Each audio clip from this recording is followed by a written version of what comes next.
### The Silent Night. It was a cold Christmas Eve in 1987, and Allison had just arrived at her grandmother's remote cabin in the woods. The cabin was nestled in a clearing deep within a forest, miles away from the nearest town. It had been years since she visited, but after her grandmother's recent passing, Allison wanted to spend the holiday reconnecting with memories of her childhood.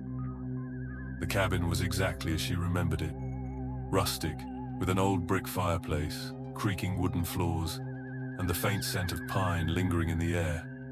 Snow had begun to fall outside, blanketing the world in an eerie silence. Allison brought a small Christmas tree and some decorations to brighten the place, but something about the atmosphere felt off, like the house had been waiting for her, but not in a welcoming way.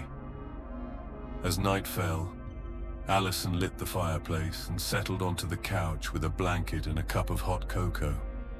She gazed at the tree she had decorated, the soft glow of its lights casting shadows across the room. It was peaceful, almost too peaceful. Outside, the wind began to howl, rattling the shutters.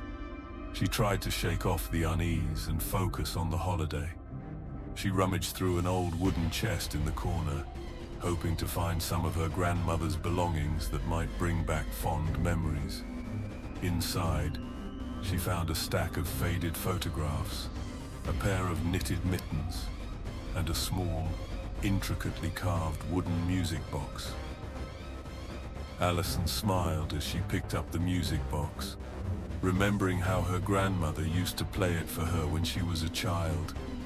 She turned the tiny crank, and a soft, haunting melody began to play, a tune she hadn't heard in decades. But as the melody filled the room, a chill ran down her spine. It wasn't as sweet and nostalgic as she remembered.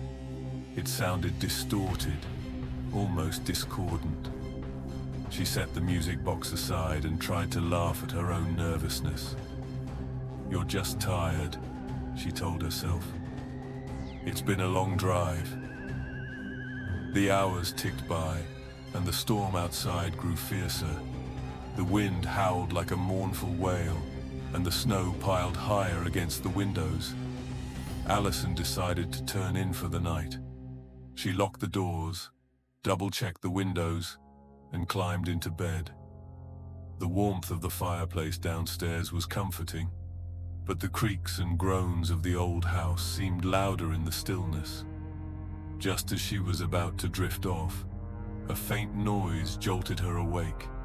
A soft thud, like something heavy falling in the living room. She sat up, her heart racing. "Probably just the wind," she muttered, trying to convince herself. But then it came again, a deliberate, dragging sound, like something being moved across the floor. Allison grabbed her flashlight and crept downstairs. The living room was empty, but the music box was open, its haunting melody playing by itself. She was certain she had closed it before going to bed. She hesitated, then shut the lid, silencing the tune. The dragging noise had stopped, but the uneasy feeling in her chest only grew stronger. Suddenly, a loud knock came from the front door. Allison froze. Who could possibly be out in this storm? She moved toward the door cautiously, peering through the peephole. At first, she saw nothing but the swirling snow.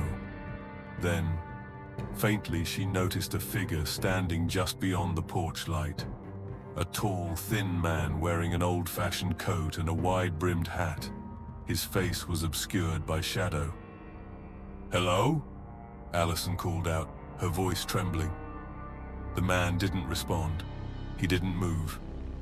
"Do you need help?" She tried again, but the figure remained still, like a statue. The knock came again, louder this time, as though demanding her attention. Allison's instincts screamed at her not to open the door, but her curiosity got the better of her. She unlatched it and opened it just a crack. The freezing wind rushed in, making her shiver. "Can I help you?" she asked. But the porch was empty. The man was gone, and there were no footprints in the snow. Allison slammed the door shut, bolting it and backing away. Her hands shook as she gripped the flashlight. She tried to rationalize what she had seen, or hadn't seen. Maybe she was imagining things, her mind playing tricks on her in the isolation. She turned back toward the living room, and her breath caught in her throat. The music box was open again, playing its eerie tune. This time, the shadows cast by the Christmas tree lights seemed to dance on the walls, moving unnaturally. Allison's heart pounded as she realized she wasn't alone. The dragging sound returned, louder now, coming from the hallway that led to the bedrooms. Allison grabbed a poker from the fireplace and called out, "Who's there? I have a weapon." The dragging stopped. For a moment, the house was deathly silent. Then, a low, guttural whisper came from the hallway. "You shouldn't have come back." Allison's blood ran cold. She backed toward the front door, clutching the poker tightly. The shadows on the walls grew darker, stretching toward her like claws. The whispering continued, now coming from all around her, echoing in her ears. In a panic, Allison bolted for the door, throwing it open and running out into the storm. The snow was blinding, but she didn't stop. She ran until she reached her car, fumbling with the keys as the whispers grew louder in her mind. Finally, she managed to start the engine and sped away, leaving the cabin and the haunting melody behind. When she reached the town, Allison went straight to the local police station. She told them everything, but they dismissed her story as stress and exhaustion. Reluctantly, she returned home to the city, vowing never to set foot in the cabin again. Years later, the property was sold to a new family. On their first Christmas Eve in the cabin, the neighbors reported hearing strange noises, music, whispers, and the sound of something being dragged across the floor. The family moved out before New Year's Day, leaving the cabin abandoned once more. To this day, locals say that on snowy Christmas Eves, if you stand near the old cabin, you can hear the faint, eerie melody of a music box drifting through the woods. And if you listen closely, you might hear the whispers too. The Christmas Visitor. It was December 24th, and snow blanketed the small mountain town where Clara lived with her young daughter, Mia. It was their first Christmas without Clara's husband, who had passed away earlier that year. Clara was determined to make the holiday special for Mia, despite the lingering grief in their hearts. The old farmhouse they lived in was both charming and creaky, its age evident in the way the wind howled through the cracks at night. Clara had decorated the house with twinkling lights and set up a beautiful tree by the window. That night, after tucking Mia into bed, she sat alone by the fire, sipping hot cocoa and flipping through a family photo album. As the clock struck midnight, a faint knocking echoed from the front door. Clara frowned. Who could be visiting at this hour, especially in such heavy snow? Grabbing her robe, she made her way to the door and peeked through the peephole. No one was there. She hesitated, her heart thudding slightly faster. After a moment, she opened the door a crack to peer outside. The snow-covered porch was empty, but faint footprints led away into the woods. Clara quickly shut the door and locked it, trying to dismiss the unease creeping up her spine. She returned to the living room, but the cozy warmth of the fire no longer felt comforting. As she sat down, she noticed something strange. The ornaments on the tree were gently swaying, as if someone had brushed against them. But the house was still. "Mia," Clara called, wondering if her daughter had come downstairs. No answer. She stood up to check the tree and froze. In the reflection of the living room window, she saw a figure standing behind her. A man, tall and gaunt, dressed in what looked like a long black coat, with a face pale as snow and sunken, empty eyes. Clara spun around, but no one was there. The knocking came again, louder this time. It wasn't coming from the front door. It sounded as though it was coming from inside the house. Panic seized Clara as she bolted up the stairs to Mia's room. She threw open the door to find Mia sound asleep, untouched.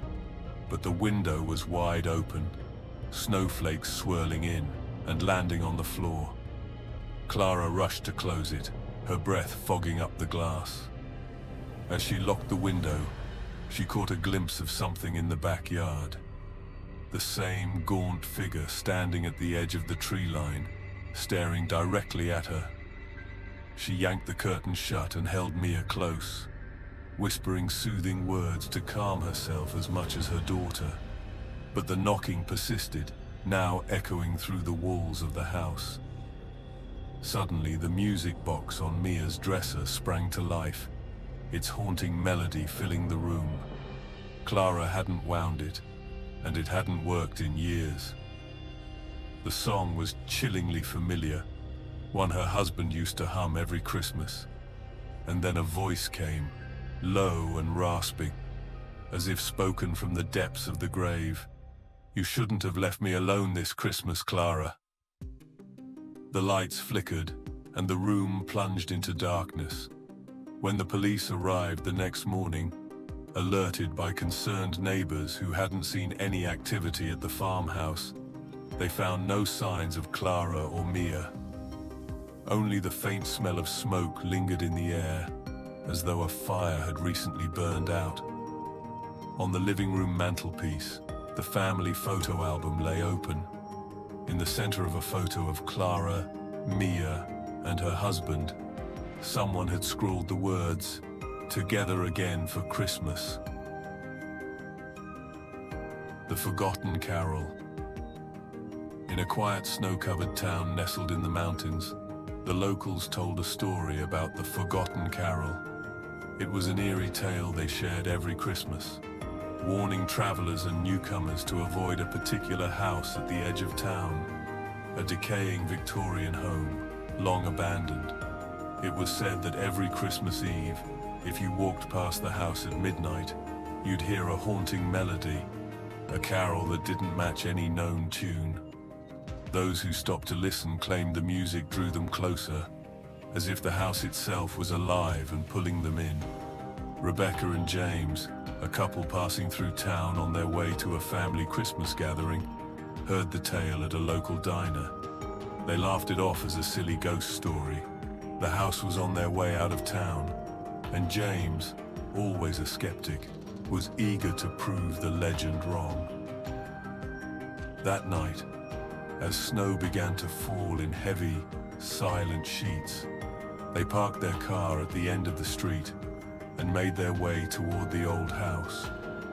The place was as eerie as described: peeling paint, broken windows, and a sagging roof. A faint layer of snow covered the porch, untouched by footprints. "It's just an old empty house," James said, shining his flashlight at the front door. "Nothing spooky here." But as the clock struck midnight, Rebecca grabbed his arm. "Do you hear that?" she whispered. At first it was faint, a melody drifting through the cold air, a soft, lilting tune, beautiful yet sorrowful. It seemed to come from inside the house. James frowned, shining his flashlight toward the windows. "It's probably just the wind," he said, though his voice lacked confidence.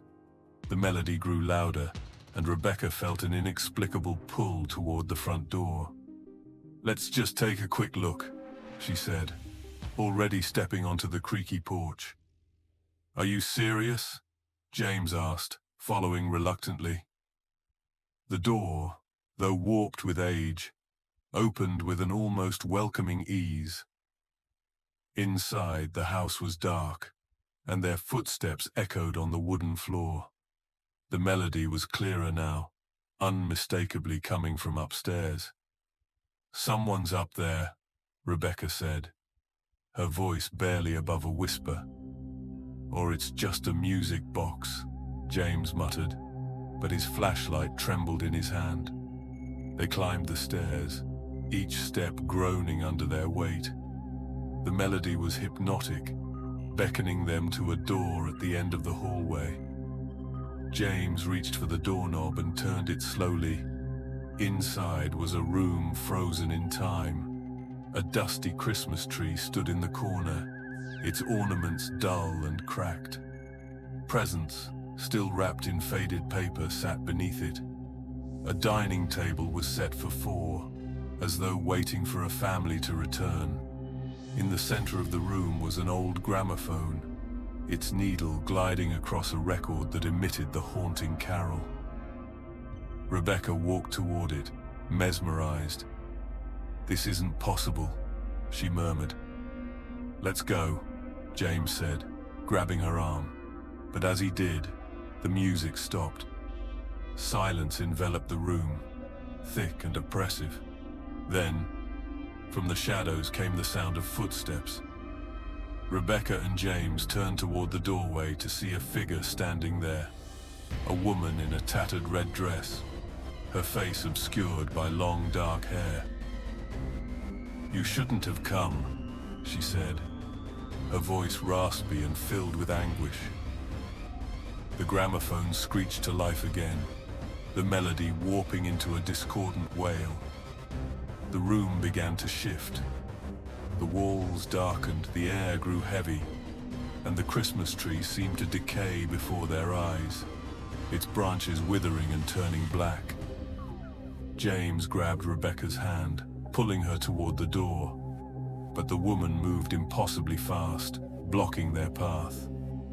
Her face was now visible, hollow eyes and a mouth that stretched unnaturally wide, as though screaming without sound. "Stay," she whispered, her voice like the wind rattling through broken windows. With a surge of panic, James shoved past her, dragging Rebecca down the stairs. The melody followed them, now deafening and chaotic. The house seemed alive, the walls groaning and the floor buckling beneath their feet. They burst out the front door into the cold night, collapsing in the snow. When they looked back, the house was silent and dark, as though nothing had happened. The next morning, the couple returned to town, pale and shaken. At the diner, they told their story to the locals, who listened in grim silence. Finally, an elderly man spoke. "That house belonged to the Morrow family," he said. "They died in a fire on Christmas Eve over 50 years ago. Their gramophone was playing when they were found." Rebecca and James never spoke of the incident again, but every Christmas Eve, they avoided music altogether, and in the quiet town, the haunting melody of the forgotten carol continued to echo, waiting for its next listeners.